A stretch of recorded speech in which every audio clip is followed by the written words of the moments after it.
Halo Sobat Maya, apa kabar kalian semua? Semoga aja seperti biasa ya, selalu sehat, selalu bahagia, dan makin sukses. Sorry banget nih Sobat Maya, akhir-akhir ini saya lumayan jarang ya upload video di YouTube lagi. Ya karena emang rada sibuk ya akhir-akhir ini. Jadi rasanya itu lagi persiapan nih untuk buka cabang yang kelima.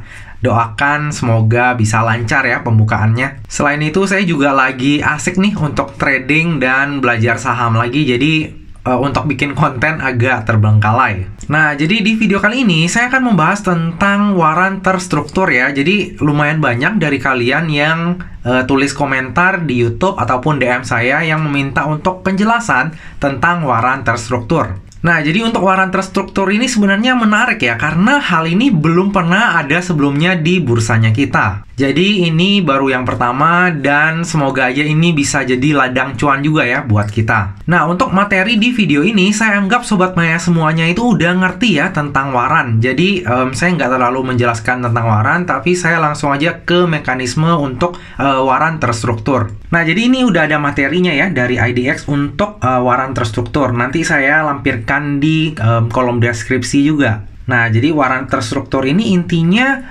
dia itu efek ataupun hak aja nih Sobat Maya. Jadi kayak option ya. Jadi agak berbeda nih dengan waran yang kita temui biasanya. Nah, kalau waran yang kita temuin biasanya itu kan kalau misalnya nggak dapat dari IPO, itu dapatnya dari reissue ya. Dan semua perusahaan itu basically bisa menerbitkan waran. Nah, jadi kalau misalnya waran yang biasa atau lebih sering disebutnya itu equity waran, itu kan diterbitkan oleh emitennya langsung. Tapi kalau waran terstruktur ini diterbitkan oleh anggota bursa ataupun broker. Nah, untuk waran terstruktur sendiri itu memiliki underlying itu saham-saham yang berada di konstituen dari IDX 30. Jadi nggak bisa sembarangan ya, kayak saham Yellow, terus WIRG itu belum bisa. Jadi yang ada di waran terstruktur ini adalah saham-saham yang berada di konstituen IDX 30. Jadi ibarat kata kalau misalnya ada bandar yang mau gerakin harganya, itu juga agak susah ya, karena market cap-nya besar di IDX 30 ini.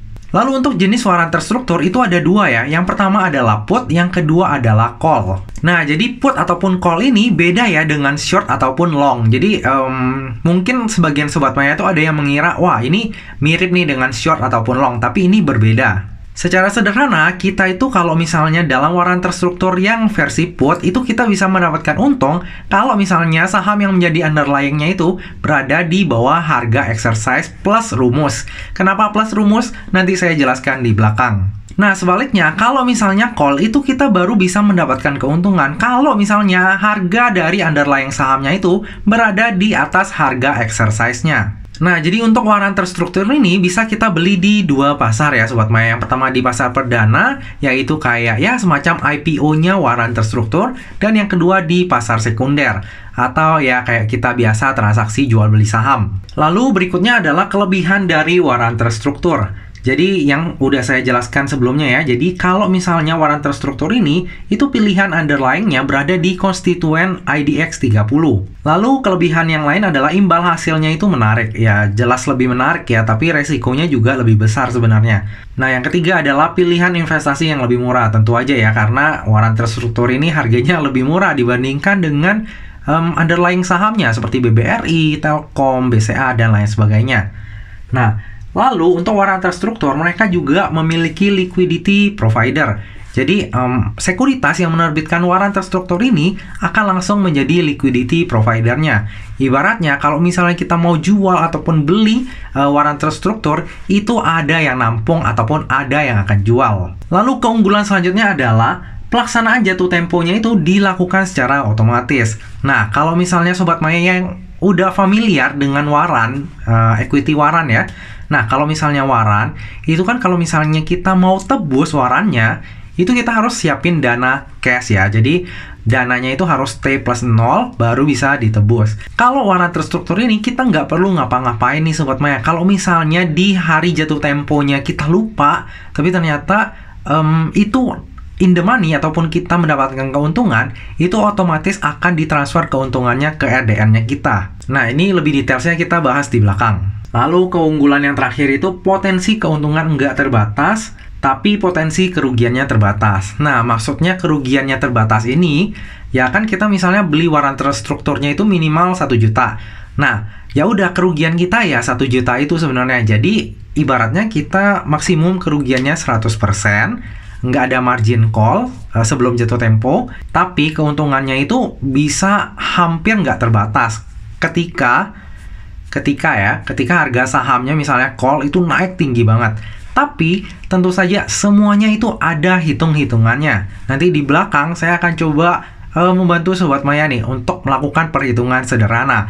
Kebetulan udah ada 3 waran terstruktur yang akan segera listing ya di bursanya kita. Nah, untuk spesifikasi waran terstrukturnya ini kayak gini Sobat Maya, nggak terlalu penting untuk dibaca sih, takutnya Sobat Maya jadi malah lebih bingung ya. Jadi kita lanjut aja. Nah, kode waran terstruktur itu kayak gini Sobat Maya.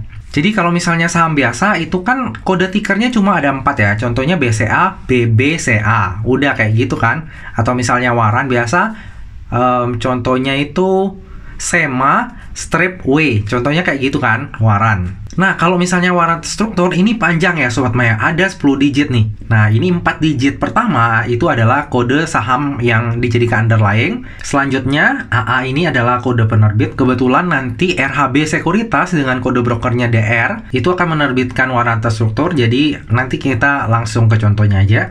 Lalu ini adalah tipe warannya. Jadi, apakah dia call atau put gitu. Kalau C call, kalau P ya put. Terus M ini bulan jatuh temponya.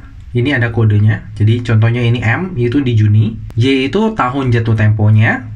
Lalu U itu kode uniknya. Nah, untuk parameter perdagangan dari waran struktur itu kayak gini ya. Jadi sebenarnya mirip-mirip sama waran sih mekanismenya. Nah, kalau misalnya auto rejection-nya itu sama kayak waran biasa ya. Dia 1 tick di bawah harga dari induknya kalau di waran.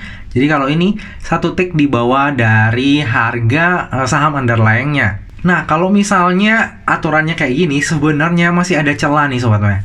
Bisa dimanfaatkan nih oleh orang-orang yang bisa kita bilang bandar ya. Soalnya waran terstruktur itu kan mungkin harganya rentangnya ratusan ya. Tapi harga saham underlying-nya itu kan gede-gede. Contohnya yang akan terbit itu Unilever, BRI, dan juga Adaro. Itu kan harganya ribuan. Sementara auto reject dari waran terstruktur ini 1 tick di bawah saham underlying itu.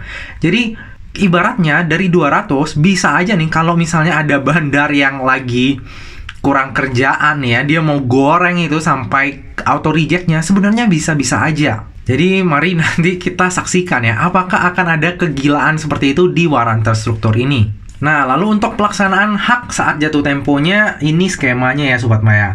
Nah, yang saya mau highlight di sini adalah untuk rata-rata harga penutupannya itu. Jadi, kalau misalnya kita bicara harga penutupan, biasanya kan di satu harga ya. Nah, kalau misalnya satu harga di satu hari, contohnya di closing hari H misalnya ya, itu rawan banget dimanipulasi. Jadi, kalau misalnya bandarnya punya duit banyak banget, yaitu bisa dimanipulasi. Tapi ini diambilnya 5 hari bursa. Jadi rata-rata dari 5 hari bursa.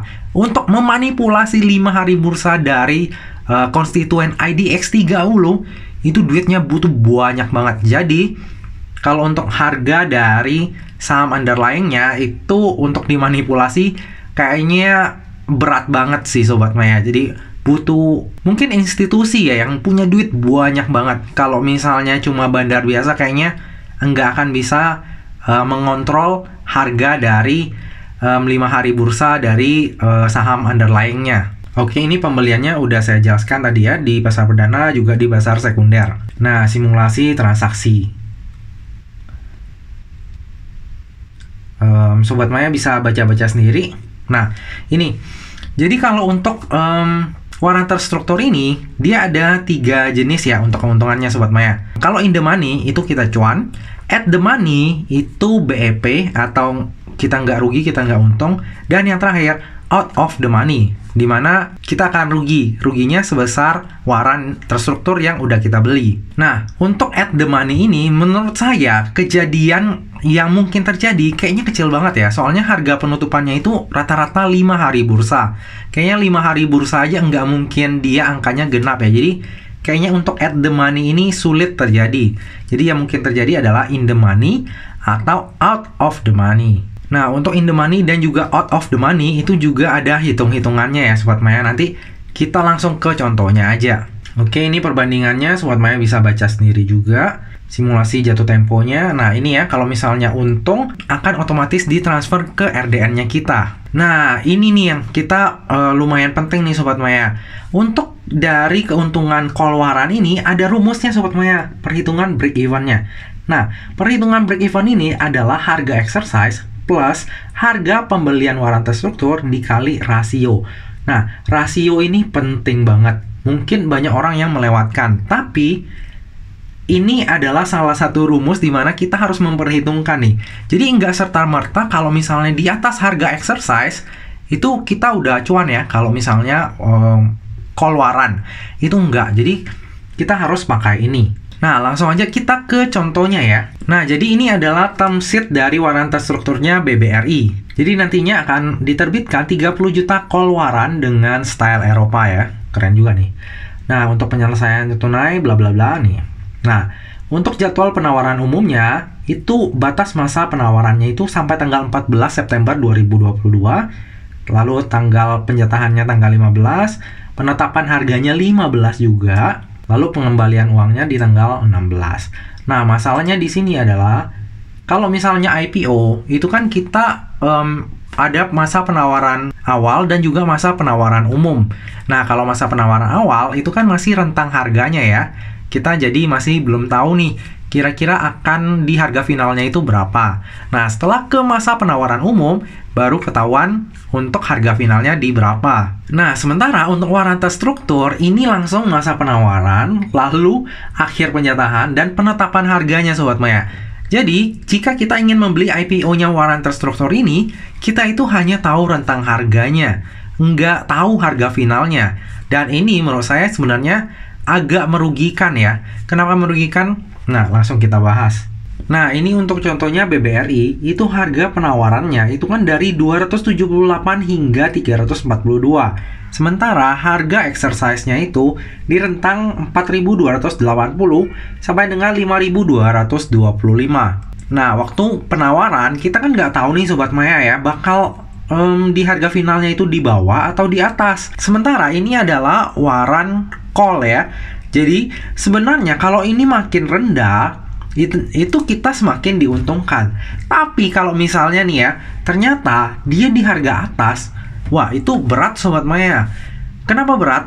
Gini hitung-hitungannya. Nah, untuk perhitungan break even-nya itu kan adalah harga dari pelaksanaan ataupun exercise ditambah dengan harga pembelian dikali dengan rasio. Jadi ini kita ambil contoh ya. Untuk contohnya, anggap aja kita di harga terendah deh. Harga penawarnya 278, harga exercise-nya itu di 4.280. Nah, rasionya kita tinggal scroll ke bawah, lalu kelihatan nih rasionya 3 call waran terstruktur berbanding 1 BBRI lembar saham. Artinya ini rasionya 3. Perhitungannya adalah untuk harga break even kita ataupun nanti harga perhitungannya adalah harga exercise, contohnya kita ambil di harga paling rendah ya, di 4.280 ditambah dengan harga pembelian dikali dengan rasio. Harga pembeliannya adalah 278 dikali rasionya yaitu 3. Maka akan menghasilkan 834. Maka harga break even-nya itu adalah 4.280 ditambah 834. Artinya itu sejumlah 5.114. Sementara hari ini aja penutupan BBRI itu di 4.580.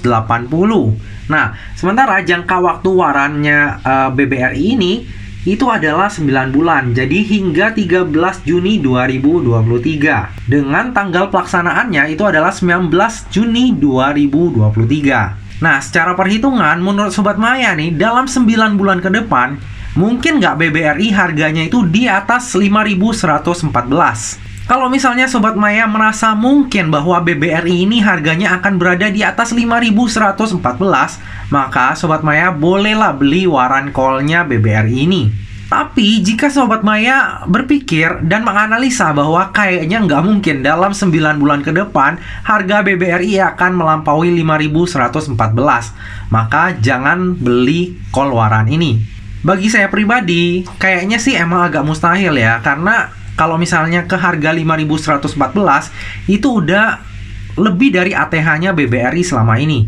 Cuma masa depan kita nggak ada yang tahu. Nah, jadi kembali lagi ke Sobat Maya, keputusannya apakah Sobat Maya merasa bahwa nantinya akan melebihi dari angka break even-nya atau enggak. Dan ini pun saya ambil untuk harga di rentang terendah ya Sobat Maya, jadi di 278 dan 4280. Kalau misalnya harga finalnya di atas ini, ya artinya kalau misalnya kita mau cuan, ya artinya harus di atas harga break-even-nya. Jadi nanti bisa dihitung lagi ya. Nah, tapi itu adalah mekanisme perhitungan sampai dengan jatuh tempo.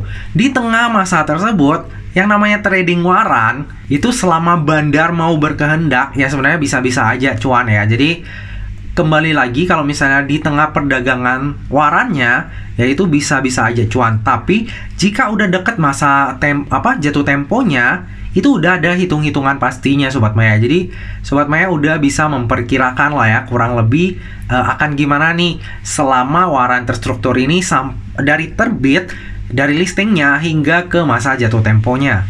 Nah, untuk jumlah waran terstruktur yang dicatatkan di bursa itu ada 30 juta unit atau 30 juta lembar saham ya kalau perhitungannya ya. Jadi ini sebenarnya nggak gitu banyak sih, 300.000 lot berarti Sobat Maya. Lalu untuk penerbitan waran, untuk memfasilitasi liquidity providernya itu juga sampai dengan 30 juta unit waran terstruktur. Ini sorry banget ya, suaranya agak nyampur sama suara air karena bikinnya dadakan. Semoga aja maknanya bisa tersampaikan ya ke Sobat Maya semuanya. Nah, untuk penjelasan tentang waran terstruktur ini kayaknya sampai di sini aja sih Sobat Maya. Nah, jika Sobat Maya masih agak bingung ya untuk mekanismenya, bolehlah Sobat Maya tanyakan di kolom komentar. Nanti jika ada waktu dan kesempatan, saya akan coba untuk jelaskan lebih lanjut lagi. Sorry banget jika video ini kayak kurang proper ya. Jadi saya bela-belain sih untuk sempet-sempetin pulang dari kedai langsung bikin videonya. Semoga aja ya bisa sampai ya pesannya dan Sobat Maya bisa nangkep nih bahasa yang saya sampaikan. Udah saya usahain sesederhana mungkin lah untuk penjelasan ini.